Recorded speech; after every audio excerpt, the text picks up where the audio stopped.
Salam sejahtera, anda bersama saya Cynthia Eng dalam Awani 7.45, tumpuan malam ini. Usaha pembangkang halang RUU Belanjawan 2021 gagal. SPRM tahan pengarah agensi penguatkuasa berhubung skandal bawa minyak grade berat. Miliki senapan jenis AK-47, seorang petani ditahan.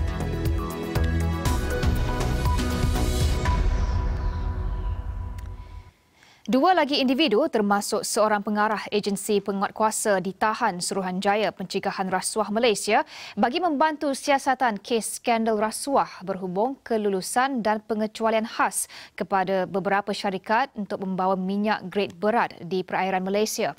Pengarah agensi penguatkuasa tersebut direman selama 4 hari manakala seorang pengarah syarikat direman 5 hari. Perintah reman itu dikeluarkan oleh Magistrate Syahwira Abdul Halim di Mahkamah Magistrate Putrajaya pada Selasa bagi membolehkan siasatan di bawah Seksyen 16(A) Akta SPRM 2009. Kedua-dua suspek berumur antara 50 dan 60 tahun itu ditahan di Ibu Pejabat SPRM Putrajaya dari pukul 9 hingga 12.30 malam ketika hadir memberi keterangan. Difahamkan pengarah agensi kerajaan tersebut disyaki menerima suapan secara bulanan daripada pengurus syarikat perkapalan sebagai balasan tidak menjalankan pemeriksaan ke atas kapal yang menjalankan aktiviti pengisian minyak di perairan Malaysia sejak tahun lalu. Menteri Kanan Pertahanan Datuk Seri Ismail Sabri Yaakob menegaskan pemakaian pelitup muka diwajibkan di kawasan awam yang sesak. Beliau menjelaskan perkara itu selepas tular di media sosial berkenaan individu yang dikompaun kerana tidak memakai pelitup muka di kawasan awam walaupun kawasan itu tidak sesak. Tempat awam banyak.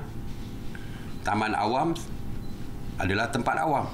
Tetapi bila bersendirian, maka tidak perlulah memakai pelitup muka kerana seperti yang saya katakan, di tempat awam yang bersesak. Kalau di pasar, bersesak. Kalau di dalam bas atau di dalam LRT, bersesak. Kerana duduk secara berhimpit dan sebagainya. Maka perlulah dan diwajibkan memakai pelitup muka. Tetapi kalau bersendirian, ataupun ada penjarakan sosial antara satu sama lain, sebagai contoh, di restoran, kita tidak boleh memakai pelitup muka sewaktu makan. Tentu saja kita akan buka. Tapi kerana adanya penjarakan di antara satu sama lain, maka dibenarkan untuk tidak memakai pelitup muka. Walaupun pelitup muka, kalau tidak wajib sekalipun, untuk menjaga kepentingan diri, kita perlu pakai. Tetapi dalam keadaan tertentu, tidak boleh diambil tindakan. Kerana ianya tidak bersesak. Jadi perkataan yang perlu diingati adalah bersesak. Di tempat awam bersesak. Yang bersesak. Jadi perlu memakai pelitup muka dan jika tidak akan diambil tindakan, boleh di compound dan sebagainya. Pihak berkuasa tempatan boleh menarik lesen permit pusat hiburan seperti kelab malam dan pub yang beroperasi kerana ingkar arahan Perintah Kawalan Pergerakan PKP. Ini kerana menurut Menteri Kanan Pertahanan Datuk Seri Ismail Sabri Yaakob, kerajaan sudah berulang kali menegaskan bahawa sebarang aktiviti berkaitan pusat hiburan adalah dilarang sama sekali sehingga kini. Pada 12 Disember 2020, tangkapan yang melibatkan aktiviti pusat hiburan mencatatkan jumlah tertinggi, iaitu 292 tangkapan.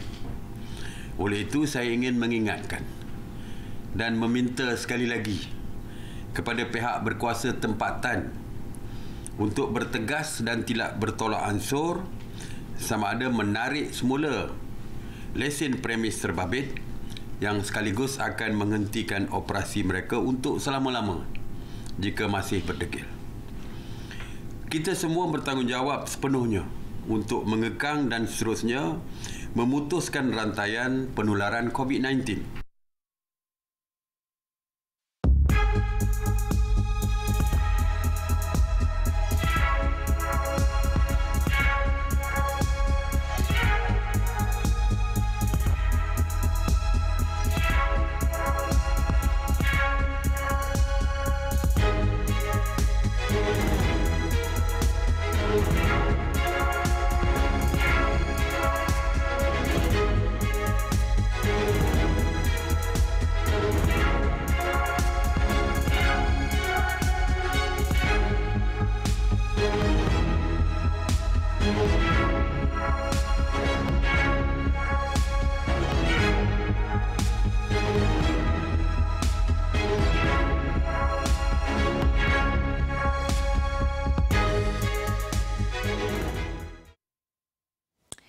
Dakwaan kumpulan pengganas Rohingya menjalinkan kerjasama dengan pendakwah Dr. Zakir Naik untuk melancarkan serangan terhadap India mungkin satu konspirasi untuk memburukkan imej kedua-dua pihak itu. Pandangan tersebut disuarakan Presiden Majlis Perundingan Pertubuhan Islam Malaysia MAPIM Muhammad Azmi Abdul Hamid yang menyifatkan berita itu sendiri menimbulkan banyak kesangsian. Menurutnya, dia kerap berinteraksi dengan Rohingya sebelum ini dan berdasarkan hubungan tersebut, dia yakin berita itu adalah usaha untuk mewujudkan imej negatif terhadap Rohingya. Ada konspirasi maklumat untuk yang sedang diatur untuk menjatuhkan nama baik atau menjatuhkan imej sepihak, kerana mereka nak betul-betul satunya pihak India yang sangat melihat, kerajaan India sendiri melihat Zakir Naik itu sebagai ancaman, maka mereka akan menambah apa saja cerita yang boleh mensensasikan hal ini. Demikian juga Rohingya, kerana mereka rasa bahawa mereka harus menghapuskan betul-betul Rohingya ni. Jadi selama ini orang simpati kepada itu, sekarang diorang kata kita mesti menunjukkan betul yang dibuat oleh Myanmar untuk melakukan apa yang mereka lakukan kepada Rohingya, kerana mereka itu adalah pengganas. Isu pengganas ini telah dimainkan oleh malah kerajaan Myanmar pun terhadap Rohingya ni. Dalam pada itu, Muhammad Azmi menasihatkan rakyat Malaysia tidak terlalu cepat mempercayai berita yang belum pasti kesahihannya. Tambahnya, ia bagi mengelakkan mereka terperangkap dengan propaganda yang selalu menyebabkan mereka membuat keputusan gopoh sekaligus menganiaya orang yang sudah lama dizalimi. Seorang petani ditahan Ahad lalu kerana memiliki selaras napang jenis AK-47 yang dipercayai digunakan untuk menembak gajah yang merosakkan kebun miliknya di Kampung Bahagia, Kuala Krai. Dalam serbuan tersebut, pihak polis telah berjaya menangkap dua orang, iaitu satu pasangan, satu lelaki dan juga satu orang perempuan dalam rumah tersebut. Dan hasil pemeriksaan, pihak polis telah menjumpai senjata AK-47 seperti mana yang ada ini dan juga sejumlah 142 butir peluru daripada pelbagai jenis. Jadi senjata ini dipercayai digunakan oleh lelaki ini dalam memburu gajah, dan juga yang dipercayai gajah ni merosakkan kebun-kebun beliau lah. Apapun, lelaki ini tidak mempunyai sebarang lesen dan ini menjadi satu kesalahan. Di bawah Seksyen 8, penalti agak lebih berat, atas senjata api lebih berat, dan juga Seksyen 8 atas senjata api 960 kerana memiliki peluru hidup. Daripada soal siasat yang dijalankan, suspek yang berusia 50 tahun itu memberitahu senjata terbabit diperoleh dari seorang rakannya 5 tahun lalu selepas mengadu mengenai gajah yang sering merosakkan tanaman di kebunnya seluas 6 hektar. Dalam pada itu, suspek mengaku sudah menembak 2 ekor gajah. Siasatan awal juga mendapati kali terakhir suspek menggunakan senjata AK-47 itu 2 tahun lalu dan sudah berhenti menggunakannya sejak tiada lagi ancaman gajah liar. Turut ditahan adalah isteri suspek yang berusia 50 tahun dan pihaknya sedang mengesan rakan suspek yang memberikan senjata itu kepadanya. Pasangan suami isteri itu ditahan reman bermula kemarin sehingga 19 Disember ini. Kes disiasat di bawah Seksyen 8 Akta Senjata Api, penalti lebih berat 1971 yang boleh dihukum penjara maksimum 14 tahun dan sebat tidak kurang daripada 6 kali.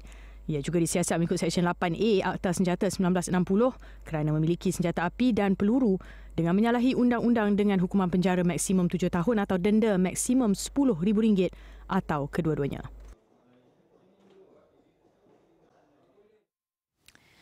Sektor penganjuran acara perniagaan mencatatkan kerugian lebih RM2.25 bilion iaitu merosot hampir 90% pada tahun ini berikutan pandemik COVID-19. Presiden Persatuan Penganjur dan Pembekal Persidangan dan Pameran Malaysia, Mikeos Francis Teo berkata, industri yang mempunyai hampir 90,000 pekerja termasuk 33,000 pekerja tetap itu terjejas teruk dengan lebih 1,550 acara ditunda atau dibatalkan. Sejak ekonomi negara terjejas dengan penularan COVID-19, hanya 197 acara perniagaan berlangsung berbanding 1,138 acara pada tahun lalu. For this year itself, 90%, most of our member actually has a drop of revenue by 90%. So the total loss is roughly about 2.25 billion impact to the economy. And we have also gauged that about 1,500 events that were actually cancelled or postponed because of this COVID-19.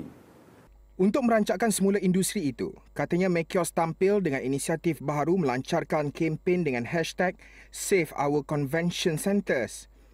Antara lain kempen ini adalah untuk mengembalikan keyakinan orang ramai mengenai prosedur operasi standard SOP mengenai penganjuran acara perniagaan.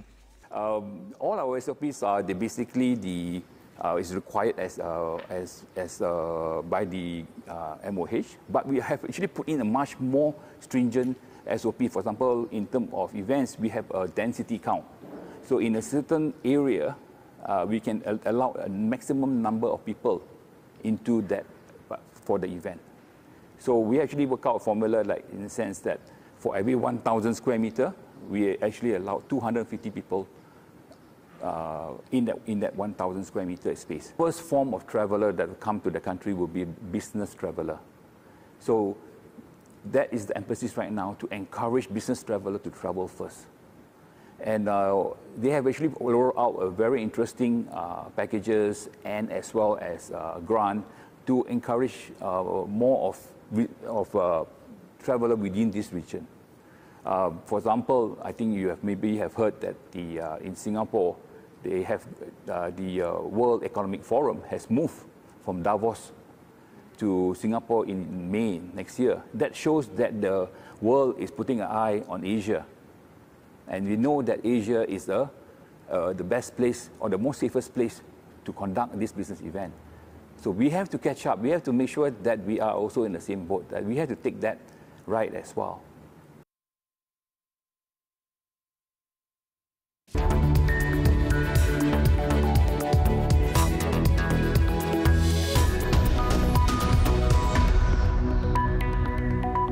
Anda bersama saya, Cynthia Eng, dalam Awani 7.45 antara tumpuan malam ini. Usaha pembangkang halang RUU Belanjawan 2021 gagal. 2 arun PAS antara 5 angkat sumpah Exco Kerajaan Negeri Perak.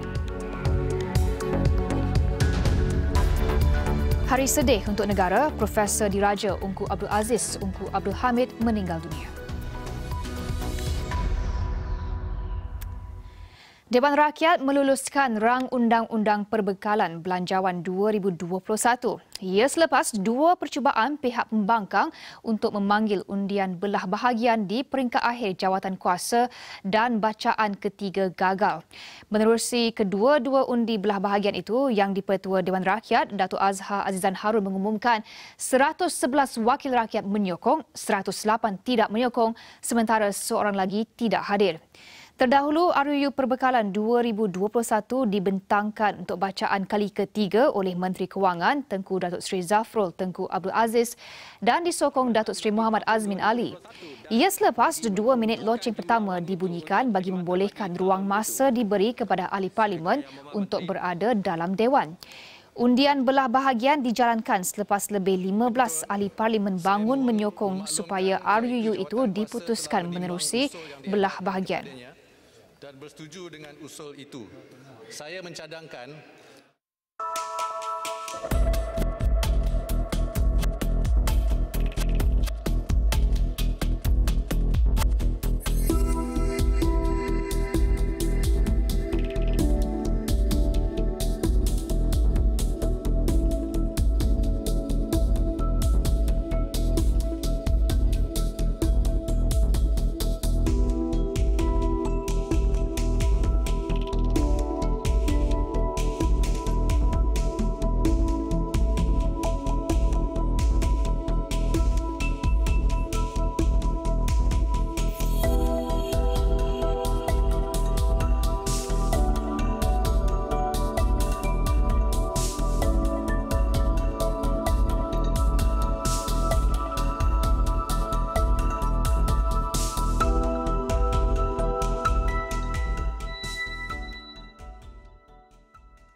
Kehadiran 3 ahli parlimen yang menjalani perintah pengawasan dan pemerhatian di rumah pada sesi sidang Dewan Rakyat disifatkan bukan perkara baharu.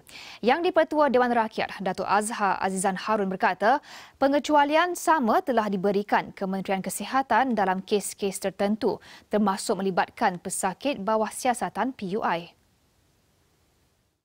Menurut beliau, kehadiran 3 ahli parlimen tersebut akan direkodkan bentara sebelum mengiringi mereka ke galeri awam untuk proses pengundian rang Undang-Undang Perbekalan Belanjawan 2021.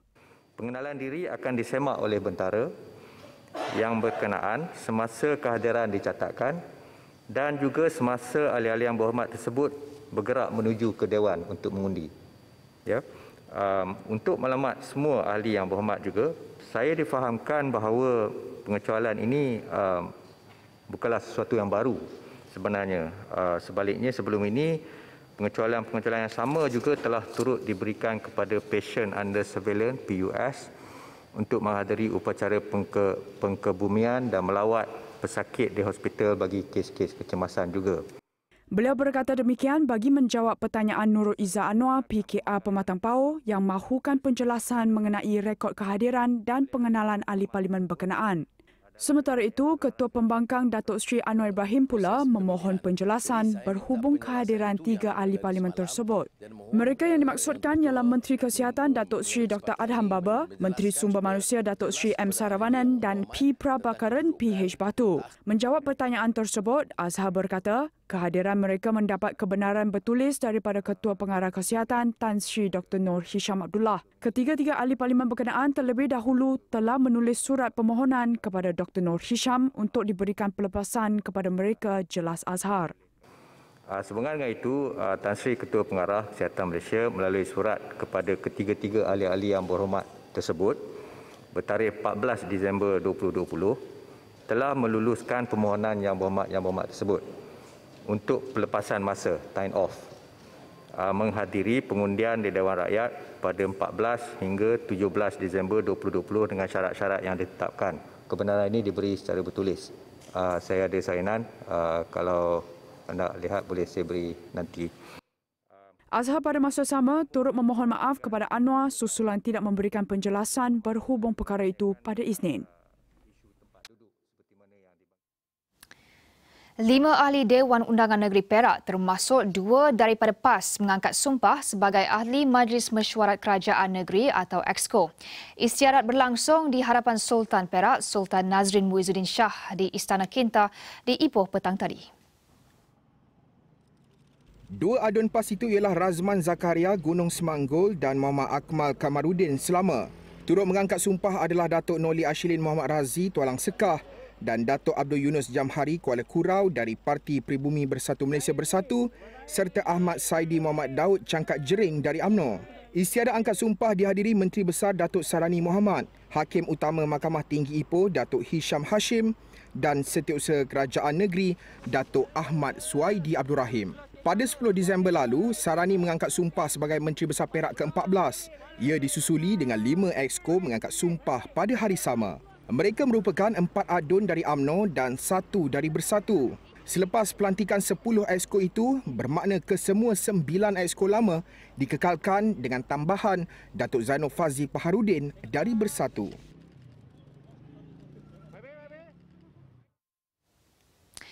Profesor Diraja Ungku Abdul Aziz Ungku Abdul Hamid meninggal dunia akibat sakit tua di Hospital Prince Court di Ibu Negara pada jam 4.30 petang tadi. Menurut isterinya, Rohayah Ahmad Bahiran, jenazah Prof. Ungku Aziz, 98 tahun, akan dibawa ke Masjid At-Taqwa, Taman Tun Dr. Ismail Kuala Lumpur dan dijangka dikebumikan pada malam ini. Video yang kami akan mainkan selepas ini merupakan sedutan syarahan Allahyarham Ungku Abdul Aziz yang dirakamkan di Universiti Malaya pada tahun 2014. Video ini menceritakan berkenaan cara beliau berfikir. But at that time, jadi saya kena belajar sendiri typing. I can now do touch typing.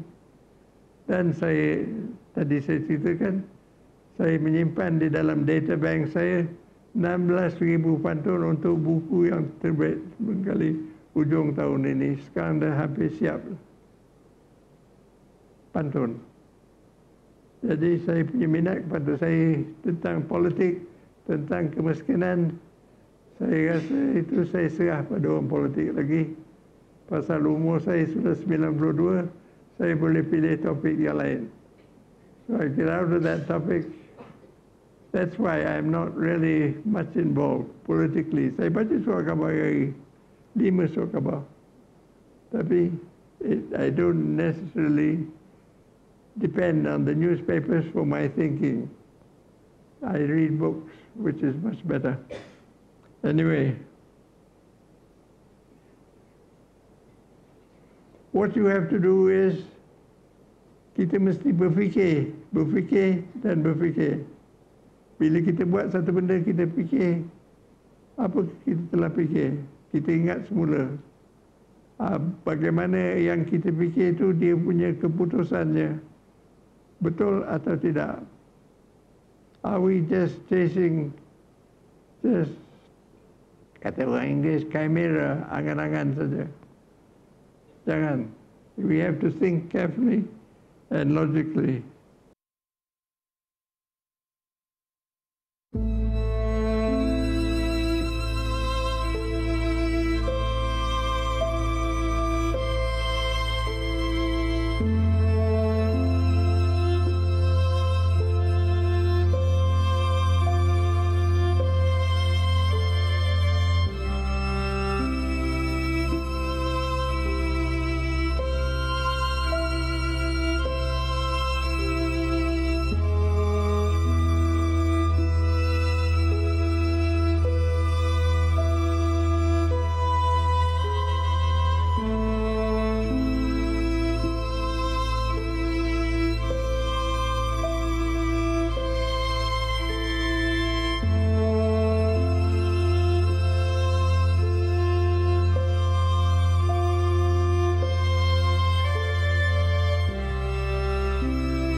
Bertemu kembali dengan perkembangan COVID-19 dalam negara. Malaysia mencatatkan 1,772 kes baru hari ini.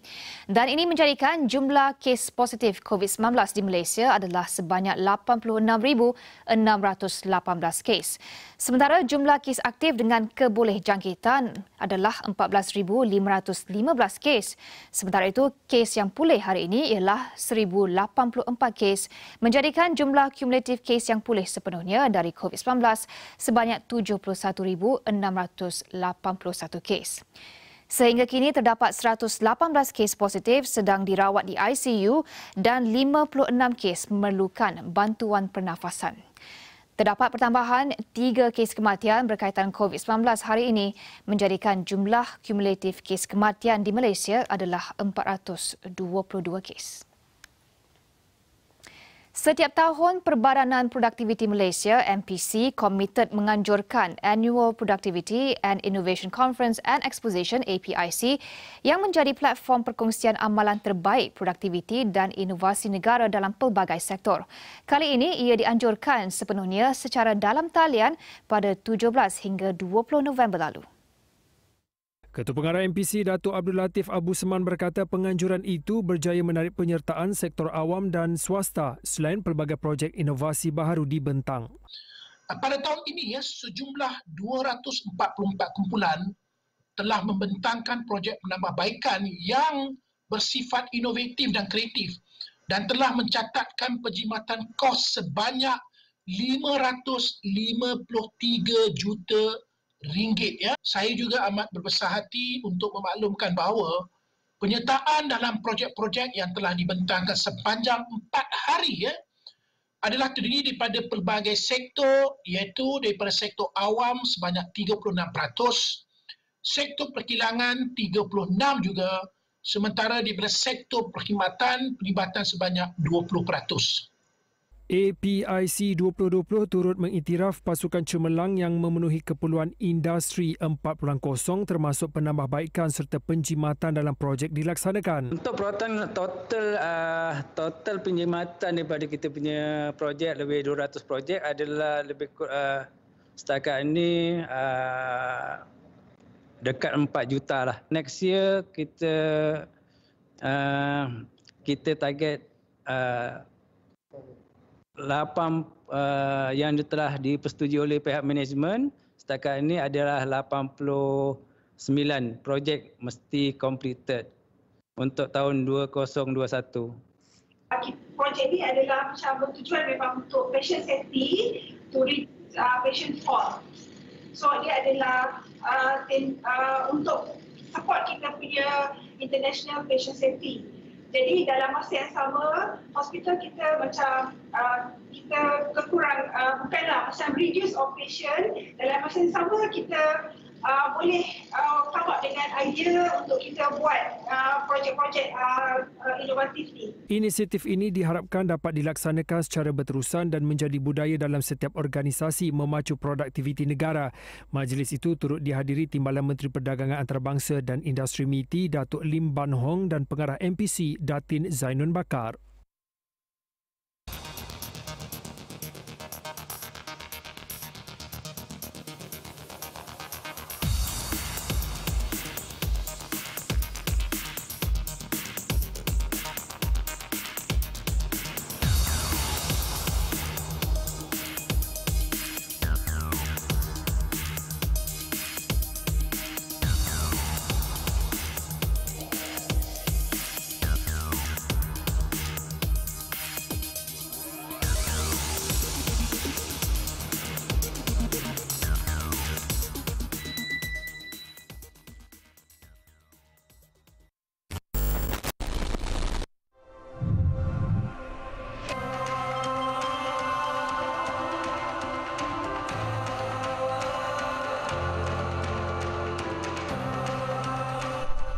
Kita meraihkan perpaduan dalam kepelbagaian, kebebasan untuk berkongsi kemakmuran yang sedia ada, pembangunan dan perkongsian hasil ekonomi dalam kalangan rakyat, menjadikan kita teguh bersatu untuk memastikan kenikmatan yang kita kecapi hari ini dikekalkan demi kesejahteraan rakyat.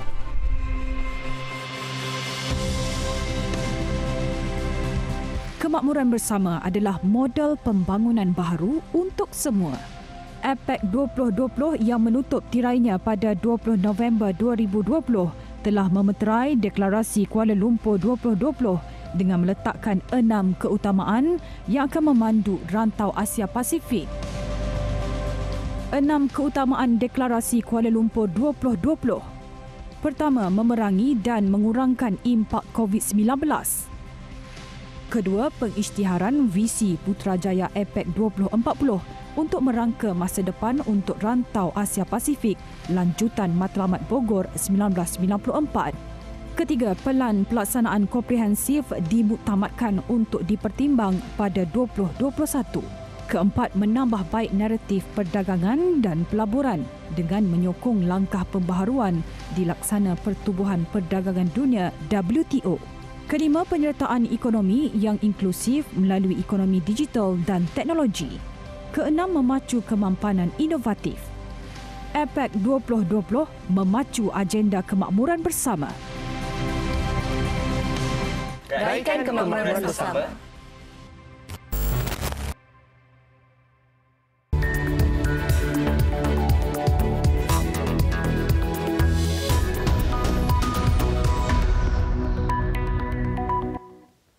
Satu pertandingan memanjat pokok kelapa peringkat kebangsaan telah diadakan di Sanya, wilayah Hainan, China pada Sabtu lalu. Pertandingan sukan tradisional tempatan tersebut mendapat sambutan baik dan disertai oleh 9 pasukan dari 7 wilayah di negara itu. Peserta dari wilayah Guizhou, Luo Tian Di, memberitahu memanjat pokok kelapa merupakan sukan baru dan berharap agar ia menjadi lebih popular. Pegawai Jawatan Kuasa Hal Ehwal Etnik dan Keagamaan Hainan, Zhang Zhengjin, memaklumkan sukan tradisional etnik minoriti kebangsaan ke-12 akan berlangsung di Hainan pada 2023. Justru, katanya, pertandingan itu diharap dapat mempromosi acara memanjat pokok kelapa dan membantu memartabatkannya sebagai acara sukan tradisional etnik peringkat kebangsaan. Jelas Chang, usaha itu juga antara lainnya bertujuan untuk meningkatkan pengaruh budaya etnik minoriti. Hainan yang merupakan sebuah pulau di bahagian selatan China mempunyai sejarah lama dengan aktiviti-aktiviti yang berkaitan kelapa, termasuk memanjat pokok kelapa. Sukan tradisional etnik minoriti kebangsaan China diadakan setiap 4 tahun sejak edisi keduanya pada 1982. Pameran Ekonomi dan Perdagangan Sempadan China-Vietnam ke-20 membuka banyak peluang perniagaan baharu bagi penduduk di kedua-dua negara. Berlangsung di Heko, wilayah Yunnan di barat daya China, pameran yang membuka tiranya Sabtu lepas bertemakan mulakan perjalanan baru bekerjasama demi masa depan. Pameran tersebut merupakan yang pertama seumpamanya diadakan di Heko sejak daerah itu disenaraikan sebagai zon rintis perdagangan bebas. Menurut penganjur, pameran yang diadakan secara maya dan fizikal itu telah memberi impak yang signifikan daripada segi pelaburan, perdagangan dan komunikasi. Gerai-gerai produk import dan ekspor dibanjiri pengunjung, khususnya yang mempertontonkan pelbagai jenis makanan antarabangsa. Di samping itu, produk-produk istimewa Heko seperti limau, buah naga, beras warna-warni etnik Yao dan gula perang buatan tangan juga menarik perhatian para pengunjung. Kelengkapan elektronik yang berasaskan teknologi telekomunikasi generasi ke-5 atau 5G turut mencuri tumpuan ramai. Pelbagai alatan disediakan bagi pengunjung merasai bagaimana teknologi terkini itu dapat mengubah gaya hidup. Antara yang tersedia adalah pemeriksaan status kesihatan dengan mengimbas kos respon pantas serta merasai pengalaman dunia ciptaan melalui kacamata realiti maya. Pameran yang dijadualkan berlangsung sehingga 18 Disember itu setakat ini berjaya menarik 598 pempamer dan pembeli serta 365 buah gerai dalam talian yang merangkumi 1,200 jenis barangan. Visual yang anda akan saksikan ini ialah persiapan dan solat jenazah Allahyarham Profesor Diraja Ungku Aziz di Masjid At-Taqwa di Taman Tun Dr. Ismail. Kami akan bawakan perkembangan berterusan segala upacara pengebumian itu malam ini bermula jam 9 malam nanti. Sekian Awani 7.45 malam ini. Saya Cynthia Eng. Salam hormat.